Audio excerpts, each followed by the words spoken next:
So the need to be able to do more faster requires us to really think about how we present the functionality in our software. It cannot be as simple as one extreme where there's one button that does everything, or 1,000 buttons and pieces of text on the screen that can just be really hard to interpret, as well as add to a user's cognitive load to just process what they're seeing and figure out how to do what they need to do.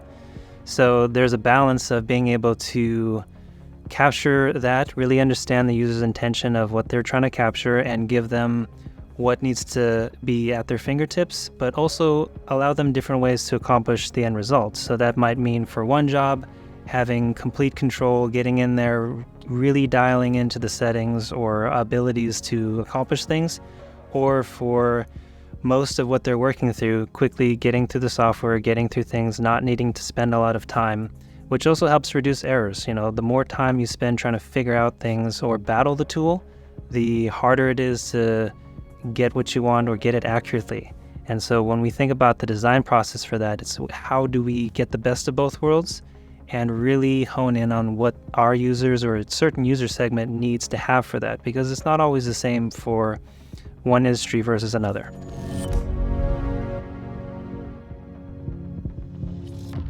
I don't really see it as much of an evolution. The importance of having good UI UX in software will always be paramount. It's always going to be important to do that and do it well.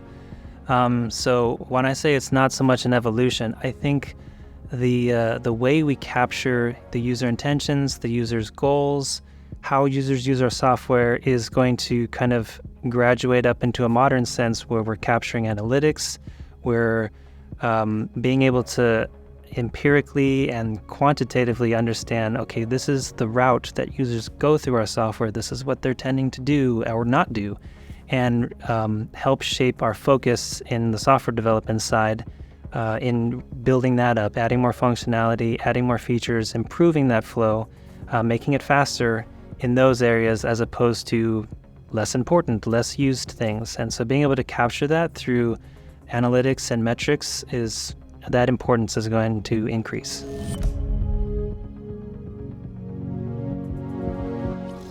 Sure, we have, without getting super technical on it, there's an ability in our product to be able to switch the material used for a certain job. And that feature could have been done very minimalistically and also very rigidly. It could have been done in a way that required the user to stick to a very specific workflow plan, and if you wanted to change or deviate from that, you had to start over, and we knew we didn't want to do that. So within multiple apps in our products ecosystem, you can do that in different stages of the workflow. You can do that. As well as through our API, we offer the ability to build a plugin or a custom app that could also do this kind of swapping of material. And that really opens the user up to have flexibility to continue doing the way that they have been doing things, the way they want to do it, as well as just having that flexibility instead of saying, no, if you want to change things up, which happens all the time in shops, you'd have to start over, costing you time, costing you man hours just to rework some things that really what we want to keep the momentum going for how the shop operates.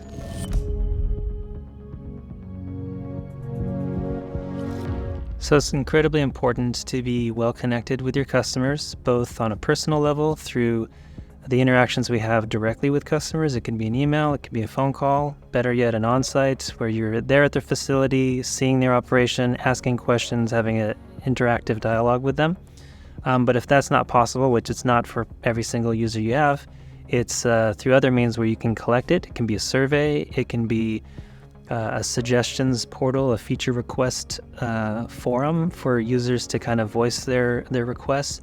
So the more of that information you can kind of have and collate through, that allows you to sift through seeing what stands out, what are similar.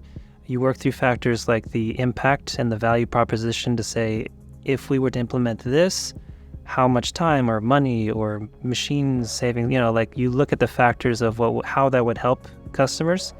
And then it becomes really a sorting game of this one's going to save so much time, this one's supposed to save so much money. that was going to cost so much development hours, and then you kind of look more at the actual numbers and metrics for delivering those things, and that's kind of the easy part. The hard part is really doing the work and kind of gathering that information in a way that you can kind of process it with the product team and look at it all together. Conversely, if you look at it inconsistently throughout the year, you're just going to get small snapshots, and that's where you can get kind of a little bit lost in focus. So we definitely try and keep it in a schedule, or keep it in a regular occurrence where we look through everything all together. And that's how I think you can kind of say, this year we're going to focus with these user groups or this industry or this machine type, and have some purpose behind what's implemented.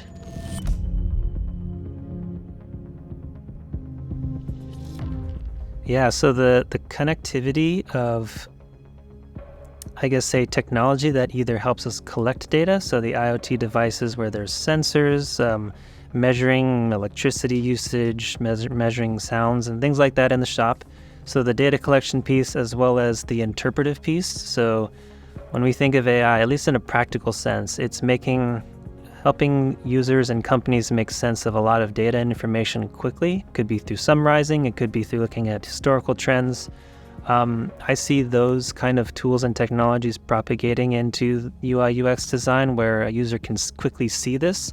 It might be something as simple as they're deciding what machine to process some parts on, and they're seeing a suggestion, well, if you go this way, there's a carbon footprint of this versus that. And so, in the UI/UX, that's just going to be present, and you're having these now kind of modern technologies helping power those calculations, these kind of estimates, allowing user to make more informed decisions. And I think our interfaces should be equipping the user to make the decision, or if it's there's no decision to be made, not even bothering them with the choice, right? You can also be overwhelmed with too many choices, too many options. So simplifying that is also a good thing.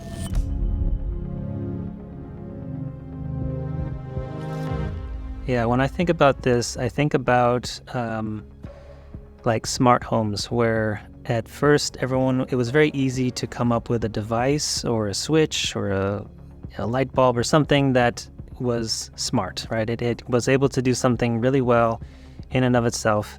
And what was tough for the users, in this case, the people living in the home, was I need to download 9 apps to control the 9 different things, and it's very disjointed. But, for a specific maker of one of those devices, they're saying, look, we're bringing you the benefit.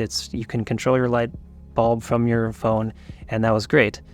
But now that has kind of shifted into how do you really weave those things together, consolidate it, and make it so you can control these things through 1, 2, like fewer interfaces, so that you can string together things that are more intelligent. It can be something like talking to your smart assistant and saying, I'm leaving my house, and your lights go off, your door switch locks, the garage door opens, you can do multiple things through one thing.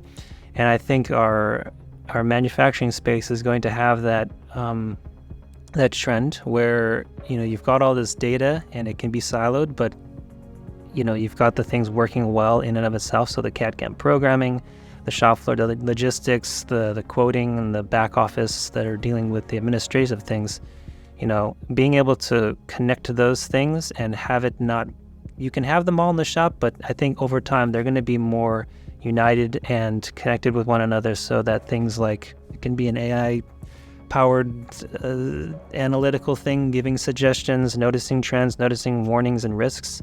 It has to have these data pipelines accessible to it, so that concentration, I think that's what's going to happen over time, and our UI/UX design is just going to help support that. So making it simple to easily view this stuff in 1 or 2 simple, like executive views, dashboards, that kind of thing.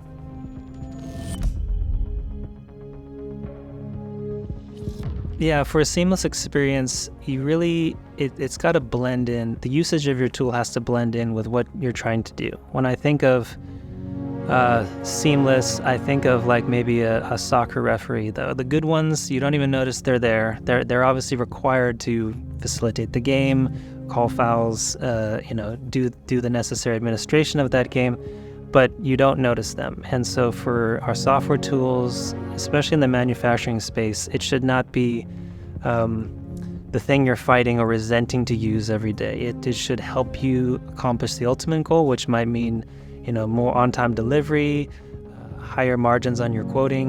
Like, there's all these objective business goals that all the individuals that touch software in a company need to try and rally around. And the software tools, I think, needs to understand that and not say this is how you should do things, telling you that kind of stuff. It's really accommodating and maybe a little more customization, but keeping those principles in mind so that it's as frictionless as possible. And really good UI UX is going to help accomplish that by making it so you don't have to go through 20 windows, answer 15 questions, see 1,000 settings to get to your end goal.